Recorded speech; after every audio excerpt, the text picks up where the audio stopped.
Kita semua pasti pernah mikir ya, apa sih sebenarnya jiwa itu? Nah, hari ini kita bakal coba cari jawabannya dari salah satu pemikir paling hebat dalam sejarah, Al-Ghazali, dan kita akan selami konsepnya yang luar biasa dalam tentang jiwa manusia. Oke, sebelum kita bedah pemikirannya, kita kenalan dulu sama sosoknya. Al-Ghazali ini bukan ulama biasa. Beliau itu saking dihormatinya sampai dapat julukan bukti kebenaran Islam dan perhiasan agama. Ini bukan gelar sembarangan loh, ini menunjukkan betapa dalamnya pengaruh beliau. Ini dia peta perjalanan kita. Pertama, kita kenalan lebih dekat sama Al-Ghazali. Terus, kita lihat gimana pemikirannya bergeser melampaui filsafat. Lalu, kita masuk ke konsep intinya tentang jiwa dan raga, 3 tingkatan jiwa, dan yang terakhir, kenapa sih pemikirannya yang udah 1000 tahun ini masih relevan banget buat kita. Yuk kita mulai? Nah, pertanyaannya, kok bisa ya gagasan Al-Ghazali ini begitu kuat dan bertahan lebih dari 1000 tahun? Mari kita cari tahu. Kuncinya ada di sini.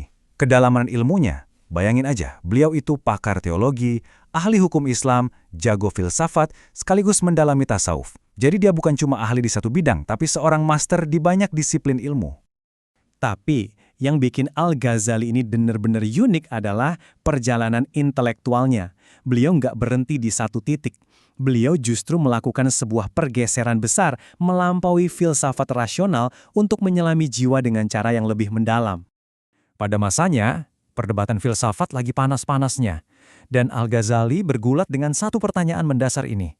Apa iya ya, akal kita doang cukup buat memahami seluruh kenyataan? Dan ini dia jawaban beliau. Menurutnya, kalau kita cuma bergantung 100% sama akal dan logika, itu justru bisa berbahaya buat keyakinan kita, dan bisa bikin kita jadi buta sama kebenaran-kebenaran spiritual yang lebih tinggi. Jadi perjalanannya itu keren banget, bisa kita lihat dalam 3 tahap. Beliau mulai dengan menguasai filsafat sampai ke akar-akarnya, terus beliau mengkritiknya karena merasa akal aja nggak cukup. Dan akhirnya beliau beralih ke tasawuf, ke dunia spiritual, untuk menemukan pemahaman yang lebih utuh tentang jiwa. Jadi beliau bukan menolak akal, tapi melampauinya. Nah, dari perjalanan spiritual itulah lahir konsep intinya yang paling terkenal, bahwa di dalam diri kita ini ada 2 dunia yang menyatu dalam satu wujud, yaitu dunia jiwa dan dunia raga.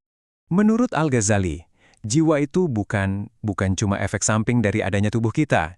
Jiwa itu adalah entitas yang mandiri, substansi yang berdiri sendiri. Dialah pusat dari semua yang kita rasakan dan alami sebagai manusia. Dan disinilah kita bisa lihat perbedaannya fundamental. Al-Ghazali ngegambarin kontras yang luar biasa tajam antara jiwa yang sifatnya spiritual dengan badan yang sifatnya fisik. Coba deh kita lihat bareng-bareng.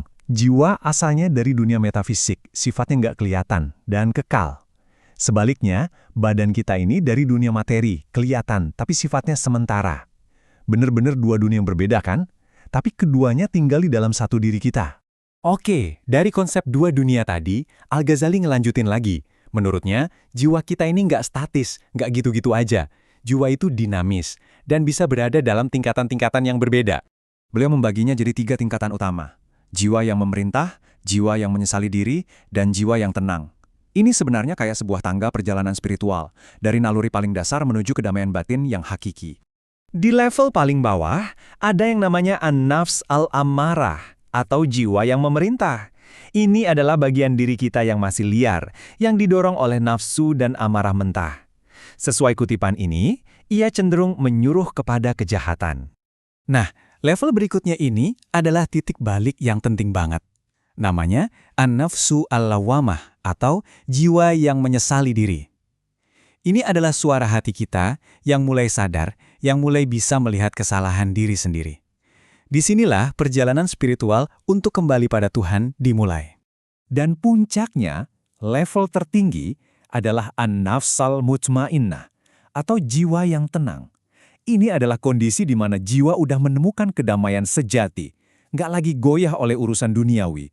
Seperti seruan dalam kutipan ini, ia siap untuk kembali pada Tuhannya. Oke, terus apa artinya semua ini buat kita sekarang di zaman modern ini? Apa relevansinya kerangka berpikir yang usianya udah 1000 tahun ini? Intinya, menurut Al-Ghazali, inilah perjuangan abadi kita sebagai manusia. Kita memang dikasih akal, yang membedakan kita dari makhluk lain. Tapi kalau kita membiarkan diri kita dikendalikan oleh jiwa di tingkat rendah, perilaku kita nggak akan jauh beda dari hewan. Pertarungan internal inilah yang mendefinisikan kemanusiaan kita. Dan pada akhirnya, pemikiran Al-Ghazali ini meninggalkan kita semua dengan satu pertanyaan yang dalam banget untuk direnungkan. Dari ketiga tingkatan tadi, jiwa yang manakah yang saat ini sedang menjadi pemandu dalam hidup Anda?